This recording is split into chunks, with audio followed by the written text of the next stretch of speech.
পুর ভরা কাঁকরোল গরম ভাতের সাথে দারুণ মজাদার একটি রেসিপি। এটা অনেকেই বাড়িতে তৈরি করে থাকেন। আমি এটা যেভাবে বাড়িতে তৈরি করি সেটাই আজকে আপনাদের সাথে শেয়ার করলাম। আশা করি ভালো লাগবে।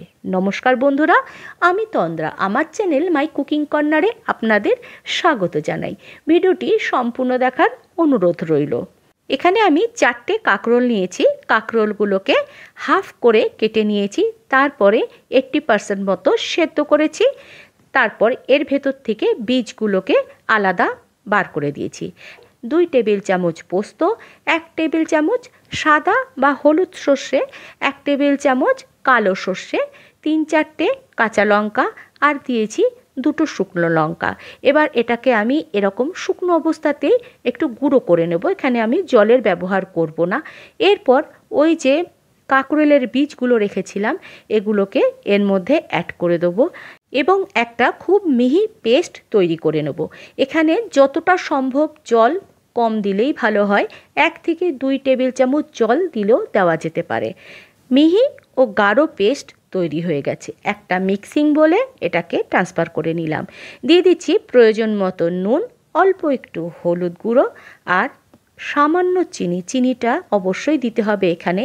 আর দিয়ে দিচ্ছি 1 থেকে 1.5 টেবিল চামচ মতো কাঁচা সর্ষের তেল। দিয়ে দিচ্ছি হাফ লেবু স্কুইজ করে। তারপরে এটাকে খুব ভালো করে মিশিয়ে নেব। সামান্য চিনি আর এই লেবুর রসের জন্য এর টেস্টটা খুব সুন্দর ব্যালেন্স হয়ে যায়, দারুণ লাগে খেতে। এবার এর মধ্যে দিয়ে দিচ্ছি অল্প একটু নারকেল কোড়া। নারকেল কোড়াটা কম বেশি করা যেতে পারে। ভালো করে এবার আবার সব মিশিয়ে দিচ্ছি। সব মেশানো হয়ে গেছে।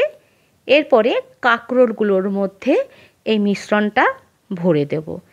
একটা করে কাঁকরোল নেব এবং এর খোলটাকে এই পুর দিয়ে ফিল আপ করে দেব।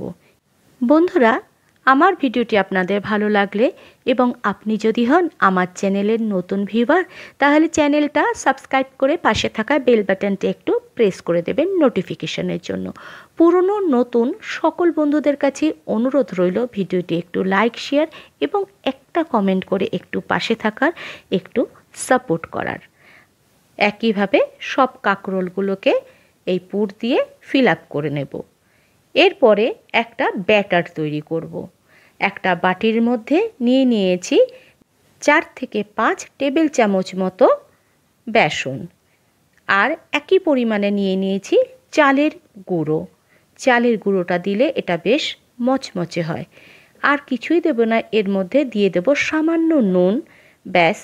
তারপরে সব উপকরণগুলোকে ভালো করে মিশিয়ে নেব। এরপরে অল্প অল্প জল দিয়ে একটা গাঢ় ব্যাটার তৈরি করব। জলটা অল্প অল্প করে দিতে হবে, নাহলে কিন্তু লাম্পস তৈরি হয়ে যেতে পারে। আমি এখানে পুরটা তৈরি করার সময় শুকনো লঙ্কার ব্যবহার করেছিলাম। এটা স্কিপ করা যেতে পারে, শুধু কাঁচা লঙ্কা দিয়েও এটা করা যেতে পারে। ব্যাটারটা আমার প্রায় তৈরি হয়ে গেছে। এই যে এরকম গাঢ় হবে ব্যাটারটা। এরপরে এটাকে একটু ভালো করে ফেটিয়ে নেব। এখানে আমি কিন্তু কোনো বেকিং সোডা বা বেকিং পাউডারের ব্যবহার করব না। মিনিট 2 মতো ভালো করে ফেটিয়ে নিলেই এটা বেশ এয়ারি হয়ে যাবে এবং ফ্লাফি হয়ে যাবে। দেখেই বোঝা যাচ্ছে রঙটা একটু হালকা হয়ে গেছে। এবার এটাকে একটু রেস্টে রেখে দেবো প্রায় 5 থেকে 7 মিনিট। ফিরে এলাম 5 মিনিট পরে। একটা কড়ার মধ্যে বেশ খানিকটা তেল দিয়ে দিয়েছি। তেলটাকে হাই ফ্লেমে ভালো করে গরম করে নিয়ে এরপরে ফ্লেমটাকে মিডিয়াম করে নিয়েছি।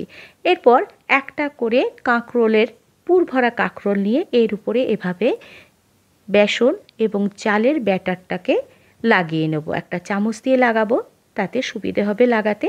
তারপরে এটাকে একটা ফর্কের সাহায্যে তুলে আস্তে করে খুব সাবধানে তেলের মধ্যে ছেড়ে দেবো। তারপরে একটা চামচের সাহায্যে এর উপরে গরম তেলটা অল্প একটু ছড়িয়ে দেব। এতে কুকিং প্রসেসটা ইভেনলি হবে এবং এটা তাড়াতাড়ি ভাজা হয়ে যাবে। এরপর আমি আরেকটা দিয়ে দেখাচ্ছি। একইভাবে ব্যাটারটা লাগিয়ে নিচ্ছি। তারপরে এটাকে খুব সাবধানে তেলের মধ্যে ছাড়তে হবে। যেহেতু তেলটা খুব গরম এবং অনেকটা পরিমাণে তেল আছে, একটু সাবধানতা অবলম্বন করতে হবে। ফর্কের সাহায্যে নিয়ে তেলের মধ্যে ছেড়ে দিলাম এবং উপর দিয়ে আবার সেই চামচ দিয়ে গরম তেলটা দিয়ে দেব। একটা দিক অল্প একটু ভাজা হলে প্রায় 2 থেকে 2.5 মিনিট পরে সাবধানে উল্টে দিচ্ছি। একটা দিকে হালকা কালার ধরেছে, দেখে বোঝাই যাচ্ছে। এইভাবে দুটোকে উল্টে দিলাম। আমি এখানে দুটো করে ভাজছি। কেউ চাইলে আরেকটু তেল দিয়ে, বেশি পরিমাণে তেল দিয়ে 3-4টে করেও ভাজতে পারেন। 3-4 বার উল্টে পাল্টে বেশ লাল লাল করে ভাজা হয়ে গেছে। এগুলোকে এবার তুলে নিচ্ছি। একইভাবে সবগুলোকে ভেজে নেব। এই পুর ভরা কাঁকরোল ভাজা দিয়ে শুকনো গরম ভাত কিন্তু দারুণ লাগে খেতে। পারলে একটু ঘি দিলেও দেওয়া যেতে পারে। সবগুলো ভাজা হয়ে গেছে, দেখতে বেশ লোভনীয় লাগছে। এভাবে একবার করে দেখতে পারেন, ভালো লাগবে। ভালো থাকবেন, সুস্থ থাকবেন, একটু সাপোর্ট করবেন। ধন্যবাদ।